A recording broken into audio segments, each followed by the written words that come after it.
Bible சவாலின் 150வது நாளுக்கு வரவேற்கிறோம். இது விசுவாசமும் பொறுமையும் நிறைந்த ஒரு அழகான மைல்கல் நாள்.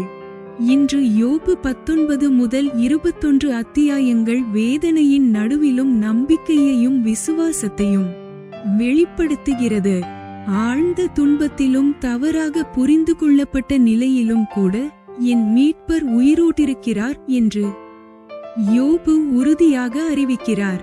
வாழ்க்கை சரியாக இருக்கும் நேரங்களில் மட்டும் அல்ல, எல்லாம் குழப்பமாக இருந்தாலும் தேவனை நம்புவதில்தான் உண்மையான விசுவாசம் இருக்கிறது என்பதை இது நினைவூட்டுகிறது. இந்த 150 நாட்களின் பயணத்தில் தேவன் நமது இதயத்தை வடிவமைத்து விசுவாசத்தை பலப்படுத்தி தினமும் அவரை சார்ந்து வாழ கற்றுக் கொடுத்திருக்கிறார். தேவனுடைய வார்த்தையில் தொடர்ந்து இருப்பது ஆவிக்குரிய வளர்ச்சியை கொண்டு வருகிறது என்பதை இந்த நாள் நினைவூட்டுகிறது. இன்று நன்றியுடனும் புதிய பலத்துடனும் தேவன் இன்னும் செயல்படுகிறார் என்ற நம்பிக்கையுடனும் ஆரம்பிப்போம். Welcome to day 150 of the Bible Challenge. A beautiful milestone in this journey of faith and perseverance. Today's reading from Job 19 to 21 carries powerful emotions of pain, hope, and trust in the middle of unanswered questions. Even while suffering deeply and feeling misunderstood, Job boldly declares his confidence that his Redeemer lives. These moments remind us that faith is not built on perfect circumstances, but on trusting God even when life feels uncertain. Through every book so far, God has been shaping our hearts, strengthening our faith, and teaching us to depend on Him daily. Reaching day 150 is a reminder that consistency in God's Word brings spiritual growth little by little. Let us begin today with gratitude, renewed strength, and confidence that God is still working in every season of our lives. யோபு அதிகாரம் 19. Job chapter 19. வசனம் 1. யோபு பிரதியுத்தரமாக. Verse 1. Then Job answered and said. வசனம் 2. நீங்கள் எந்த மட்டும் என் ஆத்துமாவை வருத்தப்படுத்தி வார்த்தைகளினால் என்னை நொறுக்குவீர்கள்? Verse 2. How long will ye vex my soul, and break me in pieces with words? வசனம் 3. இப்போது 10 தரம் என்னை நிந்தித்தீர்கள். நீங்கள் எனக்கு கடினமுகம் காண்பிக்கிறதினால் உங்களுக்கு வெட்கமில்லை. Verse 3. These 10 times have ye reproached me. Ye are not ashamed, that ye make yourselves strange to me. வசனம் 4. நான் தப்பி நடந்தது மெய்யானாலும் என் தப்பிதம் என்னோடேதான் இருக்கிறது. Verse 4. And be it indeed, that I have erred, mine error remaineth with myself. வசனம் 5. நீங்கள் எனக்கு விரோதமாக பெருமை பாராட்டி எனக்கு நிந்தையாக என்னை கடிந்து கொள்ள வேண்டும் என்றிருப்பீர்களாகில். Verse 5. If indeed ye will magnify yourselves against me, and plead against me my reproach. வசனம் 6. தேவன் என்னை கவிழ்த்து தம்முடைய வலையை என்மேல் வீசினார் என்று அறியுங்கள். Verse 6. Know now that God hath overthrown me, and hath compassed me with his net. வசனம் 7. இதோ கொடுமை என்று கூப்பிடுகிறேன், கேட்பார் ஒருவரும் இல்லை. கூக்குரலிடுகிறேன், நியாய விசாரணை இல்லை. Verse 7. Behold, I cry out of wrong, but I am not heard. I cry aloud, but there is no judgment. வசனம் 8. நான் கடந்து போகக்கூடாதபடிக்கு அவர் என் பாதையை வேலியடைத்து என் வழிகளை இருளாக்கிவிட்டார். Verse 8. He hath fenced up my way that I cannot pass, and he hath set darkness in my paths. வசனம் 9. என்னிலிருந்த என் மகிமையை அவர் உரிந்து கொண்டு என் சிரசின் கிரீடத்தை எடுத்து போட்டார். Verse 9.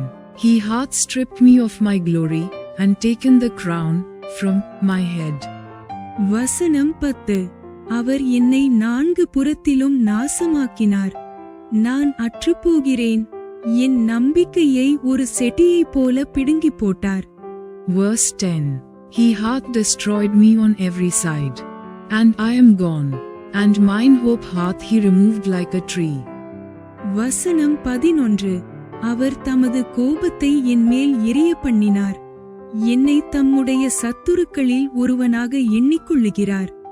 Verse 11. He hath also kindled his wrath against me, and he counteth me unto him as one of his enemies. வசனம் 12. அவருடைய தண்டுப்படைகள் ஏகமாய் வந்து எனக்கு விரோதமாய் தங்கள் வழியை உயர்த்தி என் கூடாரத்தை சுற்றி பாளையமிறங்கினார்கள். Verse 12. His troops come together, and raise up their way against me, and encamp round about my tabernacle. வசனம் 13. என் சகோதரரை என்னை விட்டு தூரப்படுத்தினார். எனக்கு அறிமுகமானவர்கள் எனக்கு அந்நியராய் போனார்கள். Verse 13. He hath put my brethren far from me, and mine acquaintance are verily estranged from me. வசனம் 14. என் பந்துஜனங்கள் விலகிப் போனார்கள். என் சிநேகிதர் என்னை மறந்துவிட்டார்கள். Verse 14. My kinsfolk have failed, and my familiar friends have forgotten me. வசனம் 15. என் வீட்டு ஜனங்களும் என் வேலைக்காரிகளும் என்னை அந்நியனாக எண்ணுகிறார்கள். அவர்கள் பார்வைக்கு நான் பரதேசியானேன். Verse 15. They that dwell in mine house, and my maids, count me for a stranger. I am an alien in their sight. வசனம் 16. நான் என் வேலைக்காரனை கூப்பிடுகிறபோது அவன் எனக்கு உத்தரவு கொட்டான். என் வாயினால் நான் அவனை கெஞ்ச வேண்டியதாயிற்று. Verse 16. I called my servant, and he gave me no answer. I entreat him with my mouth. வசனம் 17. என் சுவாசம் என் மனைவிக்கு வேறுபட்டிருக்கிறது. என் கற்பத்தின் பிள்ளைகளுக்காக பரிதபிக்கிறேன். Verse 17. My breath is strange to my wife, though I entreat for the children's sake of mine own body. வசனம் 18. சிறு பிள்ளைகளும் என்னை அசட்டை பண்ணுகிறார்கள். நான் எழுந்தால் அவர்கள் எனக்கு விரோதமாய் பேசுகிறார்கள். Verse 18. Yea, young children despised me. I arose, and they spake against me. வசனம் 19. என் பிராண சிநேகிதர் எல்லாரும் என்னை வெறுக்கிறார்கள். நான் சிநேகித்தவர்கள் எனக்கு விரோதிகளானார்கள். Verse 19. All my inward friends abhorred me, and they whom I loved are turned against me. வசனம் 20. என் எலும்புகள் என் தோலோடும் என் மாம்சத்தோடும் ஒட்டிக்கொண்டிருக்கிறது. என் பற்களை மூட கொஞ்சம் தோல் மாத்திரம் தப்பினது. Verse 20. My bone cleaveth to my skin and to my flesh, and I am escaped with the skin of my teeth. வசனம் 21. என் சிநேகிதரே எனக்கு இரங்குங்கள், எனக்கு இரங்குங்கள், தேவனுடைய கை என்னை தொட்டது. Verse 21. Have pity upon me, have pity upon me, O ye my friends, for the hand of God hath touched me. வசனம் 22. தேவனைப் போல நீங்களும் என்னை துன்பப்படுத்துவானேன்? என் மாம்சம் பட்சிக்கப்பட்டாலும் நீங்கள் திருப்தியற்றிருக்கிறதென்ன? Verse 22. Why do ye persecute me as God, and are not satisfied with my flesh? வசனம் 23. ஆ, நான் இப்பொழுது சொல்லும் வார்த்தைகள் எழுதப்பட்டால் நலமாயிருக்கும். அவைகள் ஒரு புஸ்தகத்தில் வரையப்பட்டு. Verse 23. Oh that my words were now written. Oh that they were printed in a book. வசனம் 24. அல்லது என்றைக்கும் நிலைக்க அவைகள் கருங்கல்லிலே ஒளிவெட்டாகவும் ஈய எழுத்தாகவும் பதிந்தால் நலமாயிருக்கும். Verse 24. That they were graven with an iron pen and lead in the rock forever. வசனம் 25. என் மீட்பர் உயிரோட்டிருக்கிறார் என்றும் அவர் கடைசி நாளில் பூமியின் மேல் நிற்பார் என்றும் நான் அறிந்திருக்கிறேன். Verse 25. For I know that my Redeemer liveth, and that he shall stand at the latter day upon the earth. வசனம் 26. இந்த என் தோல் முதலானவை அழுகிப்போன பின்பு நான் என் மாம்சத்தில் இருந்து தேவனை பார்ப்பேன். Verse 26. And, though, after my skin, worms, destroy this body, yet in my flesh shall I see God. வசனம் 27. அவரை நானே பார்ப்பேன், அந்நிய கண்கள் அல்ல, என் கண்களே அவரை காணும். இந்த வாஞ்சையால் என் உள்ளிந்திரியங்கள் எனக்குள் சோர்ந்து போகிறது. Verse 27. Whom I shall see for myself, and mine eyes shall behold, and not another, though my reins be consumed within me. வசனம் 28. காரியத்தின் மூலம் எனக்குள் கண்டுபிடிக்கப்படுகையில் நாம் ஏன் அவனை துன்பப்படுத்துகிறோம் என்று நீங்கள் சொல்ல வேண்டியதாமே. Verse 28. But ye should say, why persecute we him, seeing the root of the matter is found in me? வசனம் 29. பட்டயத்துக்கு பயப்படுங்கள், நியாயத் தீர்ப்பு உண்டென்கிறதை நீங்கள் அறியும் பொருட்டு மூர்க்கமானது பட்டயத்தினால் உண்டாகும் ஆக்கினையை வரப்பண்ணும் என்றான். Verse 29. Be ye afraid of the sword, for wrath bringeth the punishments of the sword, that ye may know there is a judgment. யோபு அதிகாரம் 20. Job chapter 20. வசனம் 1. அப்பொழுது நாகமாத்தியனான சோப்பார் பிரதியுத்தரமாக. Verse 1. Then answered Zophar the Naamathite, and said. வசனம் 2.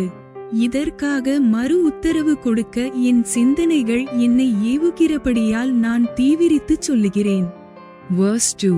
Therefore do my thoughts cause me to answer, and for this I make haste. வசனம் 3. நிந்தித்தேன் என்று நான் கடிந்து கொள்ளப்பட்டதை கேட்டேன், ஆனாலும் உணர்வினால் என் ஆவி பிரதியுத்தரம் சொல்ல என்னை ஏவுகிறது. Verse 3. I have heard the check of my reproach, and the spirit of my understanding causeth me to answer. வசனம் 4.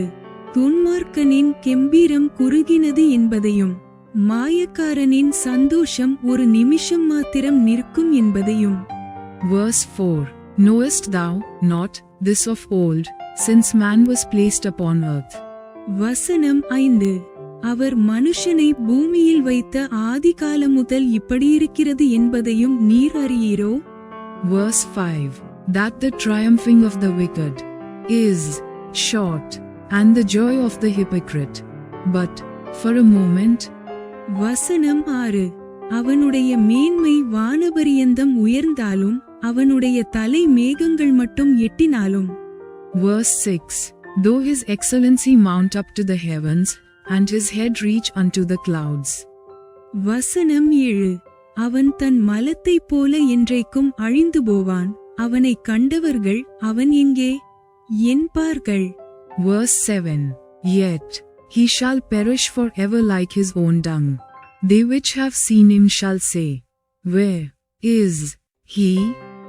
வசனம் 8. அவன் ஒரு சொப்பனத்தைப் போல் பறந்து போய் காணப்படாதவனாவான், இரவில் தோன்றும் தரிசனத்தைப் போல் பறக்கடிக்கப்படுவான். Verse 8. He shall fly away as a dream, and shall not be found. Yea, he shall be chased away as a vision of the night. வசனம் 9. அவனை பார்த்த கண் இனி அவனை பார்ப்பதில்லை, அவன் இருந்த ஸ்தலம் இனி அவனை காண்பதில்லை. Verse 9. The eye also, which saw him shall see him no more, neither shall his place any more behold him. வசனம் 10. அவன் பிள்ளைகள் எளிமையானவர்களின் சகாயத்தை தேடுவார்கள், அவன் பறித்ததை அவன் கைகள் திரும்ப கொடுக்க வேண்டியதாகும். Verse 10. His children shall seek to please the poor, and his hands shall restore their goods. வசனம் 11. அவன் எலும்புகள் அவனுடைய வாலவயதின் பாவங்களினால் நிறைந்திருந்து அவனோடே கூட மண்ணிலே படுத்துக்கொள்ளும். Verse 11. His bones are full of the sin of his youth, which shall lie down with him in the dust. வசனம் 12.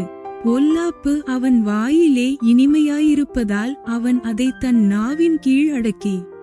Verse 12. Though wickedness be sweet in his mouth, though he hide it under his tongue. வசனம் 13. அதை விடாமல் பதனம் பண்ணி தன் வாய்க்குள்ளே வைத்துக் கொண்டிருந்தாலும். Verse 13.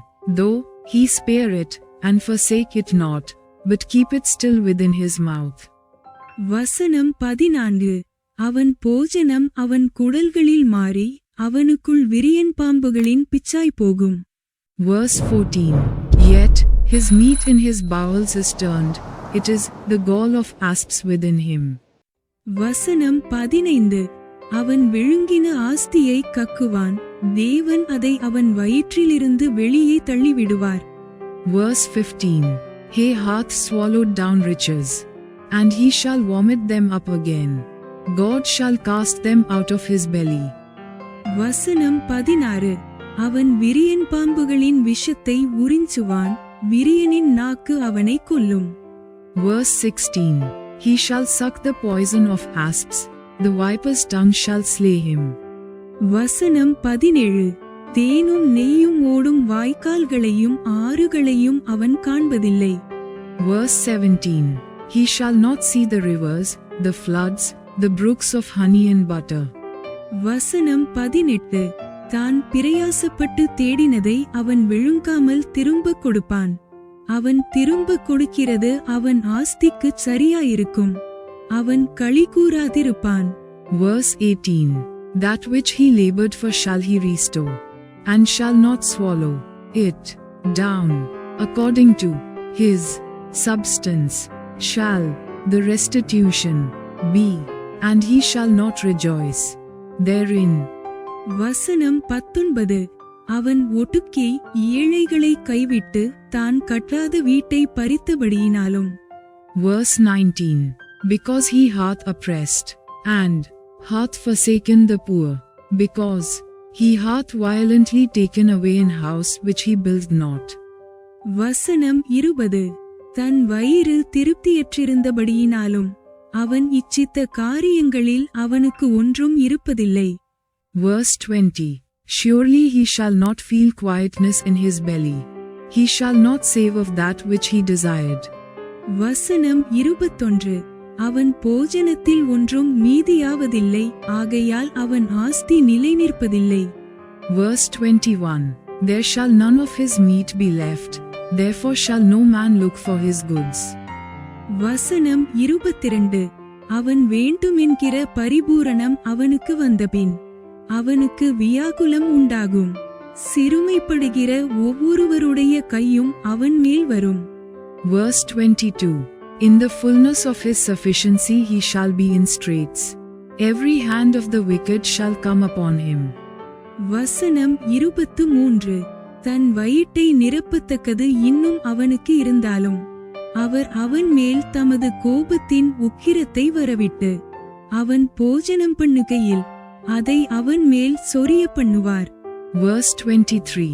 When he is about to fill his belly, God shall cast the fury of his wrath upon him, and shall rain it upon him while he is eating.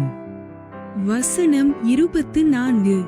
இருப்பு ஆயுதத்துக்கு அவன் தப்பியோடினாலும் உருக்குவில் அவனை உருவ எய்யும். Verse 24.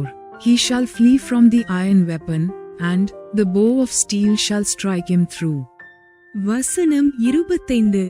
உருவின பட்டயம் அவன் சரீரத்தையும் மின்னுகிற அம்பு அவன் பிச்சையும் உருவி போகும், பயங்கரங்கள் அவன் மேல் வரும். Verse 25. It is drawn, and cometh out of the body, yea, the glittering sword cometh out of his gall. Terrors are upon him. வசனம் 26. அவன் ஒளிக்கும் இடங்களில் காரிருள் அடங்கியிருக்கும், அவியாத அக்கினி அவனை பட்சிக்கும், அவன் கூடாரத்தில் மீதியாயிருக்கிறவன் தீங்கு அனுபவிப்பான். Verse 26. All darkness shall be hid in his secret places, a fire not blown shall consume him, it shall go ill with him that is left in his tabernacle. வசனம் 27. வானங்கள் அவன் அக்கிரமத்தை வெளிப்படுத்தி பூமி அவனுக்கு விரோதமாக எழும்பும். Verse 27. The heaven shall reveal his iniquity, and the earth shall rise up against him. வசனம் 28. அவன் வீட்டின் சம்பத்து போய்விடும், அவருடைய கோபத்தின் நாளிலே அவைகள் கரைந்து போகும். Verse 28. The increase of his house shall depart, and his goods shall flow away in the day of his wrath. வசனம் 29. இதுவே தேவனால் துன்மார்க்கனுக்கு கிடைக்கும் பங்கும் அவன் செய்கைக்கு தேவனால் அவனுக்கு வரும் சுதந்திரமுமாம் என்றான். Verse 29. This is the portion of a wicked man from God, and the heritage appointed unto him by God. யோபு அதிகாரம் 21. Job chapter 21. வசனம் 1. யோபு பிரதியுத்தரமாக. Verse 1. But Job answered and said. வசனம் 2.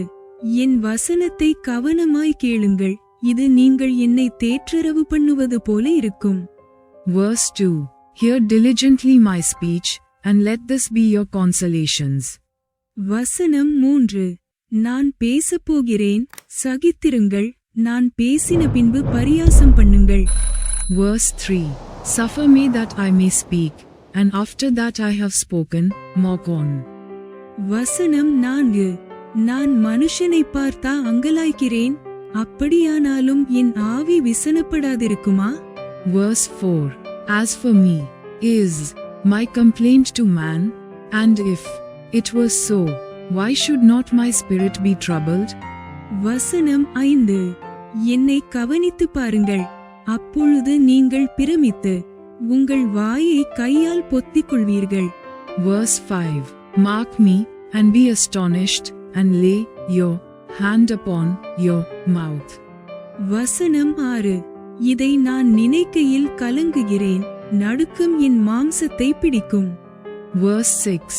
Even when I remember I am afraid, and trembling taketh hold on my flesh. வசனம் 7. துன்மார்க்கர் ஜீவித்து விருத்தராகி வல்லவராவானேன்? Verse 7.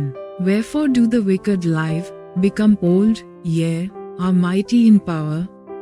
வசனம் 8. அவர்களோடும் கூட அவர்கள் சந்ததியார் அவர்களுக்கு முன்பாகவும் அவர்கள் பிள்ளைகள் அவர்கள் கண்களுக்கு முன்பாகவும் திடப்படுகிறார்கள். Verse 8.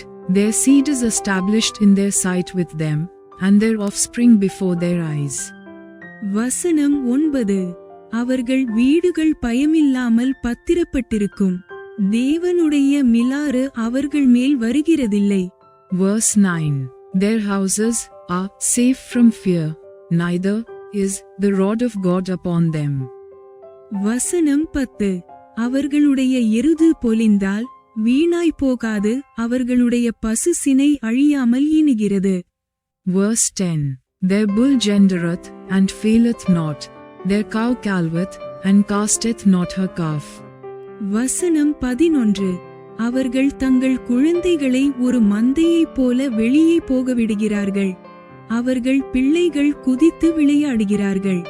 Verse 11. They send forth their little ones like a flock, and their children dance. வசனம் 12. அவர்கள் தம்புரையும் சுரமண்டலத்தையும் எடுத்து பாடி கின்னரத்தின் ஓசைக்கு சந்தோஷப்படுகிறார்கள். Verse 12. They take the timbrel and harp, and rejoice at the sound of the organ. வசனம் 13. அவர்கள் செல்வவான்களாய் தங்கள் நாட்களை போக்கி ஒரு ஷணப்பொழுதிலே பாதாளத்தில் இறங்குகிறார்கள். Verse 13. They spend their days in wealth, and in a moment go down to the grave. வசனம் 14. அவர்கள் தேவனை நோக்கி எங்களை விட்டு விலகியிரும், உம்முடைய வழிகளை அறிய விரும்போம். Verse 14. Therefore they say unto God, Depart from us, for we desire not the knowledge of thy ways. வசனம் 15. சர்வவல்லவரை நாம் சேவிக்க அவர் யார்?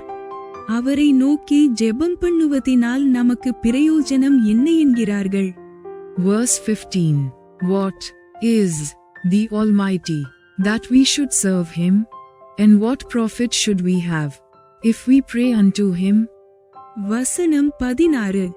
ஆனாலும் அவர்கள் வாழ்வு அவர்கள் கையிலிராது, துன்மார்க்கரின் ஆலோசனை எனக்கு தூரமாயிருப்பதாக. Verse 16. Lo, their good is not in their hand, the counsel of the wicked is far from me.